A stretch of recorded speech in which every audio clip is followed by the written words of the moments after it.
প্রিয় ভাইয়েরা আমার, যে কথা আমি বলতেছিলাম, হযরতে আবু হুরায়রা রাদিয়াল্লাহু তাআলা আনহু থেকে বর্ণিত, আল্লাহর রাসূল সাল্লাল্লাহু আলাইহি ওয়াসাল্লাম বলেন, ইযা সানার রাজুলু খারাজা মিনাল ঈমান, যখন কেউ ব্যভিচার করতে থাকে, খারাজা মিনহুল ঈমান, তখন ওই ব্যক্তির থেকে ঈমানটা বের হয়ে যায়।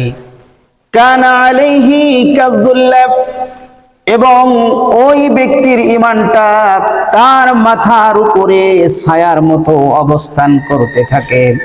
ফাইযা আকলা রাজা ইলাইহিল ঈমান, যখন ওই ব্যক্তি ব্যভিচার থেকে বিরত হয়, খারাপ কাজ থেকে বিরত হয়, তারপর ওই ব্যক্তির ঈমান তার নিকটে ফিরে আসে।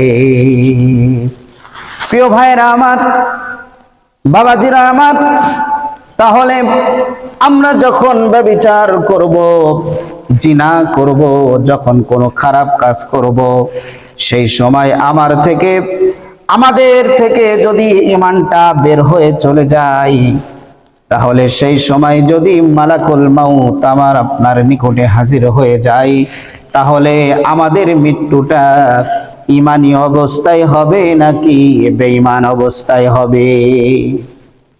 প্রিয় ভাইরা আমার,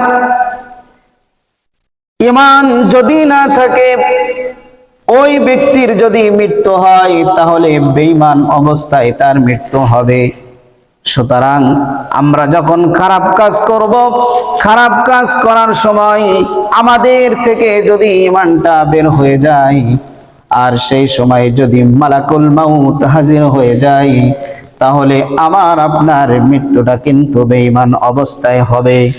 আর বেঈমান অবস্থায় যদি আমার আপনার মৃত্যু হয়ে যায়, আল্লাহ পাক রব্বুল আলামিনের জান্নাত আমার আপনার জন্য হারাম হয়ে যাবে। প্রিয় ভাইরা আমার, এই জন্য যখন কোনো গুনার কাজ করব, আল্লাহকে ভয় করব। যখন কোনো খারাপ কাজ করব, আল্লাহকে ভয় করব। কারণ আল্লাহ পাক রব্বুল আলামিন আমাকে আপনাকে কোনো খারাপ কাজ করার জন্য দুনিয়াতে পাঠায় নাই, বরং আল্লাহ তাআলা আমার আপনাকে দুনিয়াতে তার ইবাদত বন্দেগী করার জন্যই কিন্তু দুনিয়াতে পাঠিয়েছে। প্রিয় ভাইরা আমার, এজন্য আমরা যদি চিন্তা করি যে আপনি যখন ব্যভিচারে লিপ্ত হব, গুনাহে লিপ্ত হব, সেই সময় আমার ঈমান যদি চলে যায়, তাহলে আমার আপনার মৃত্যু কিন্তু ঈমানি মৃত্যু হবে না, আমার আপনার মৃত্যুটা বেঈমানি মৃত্যু হয়ে যাবে। সুতরাং আমাদেরকে সমস্ত প্রকার খারাপ কাজ থেকে, খারাপ পাপ থেকে বিরত থাকতে হবে।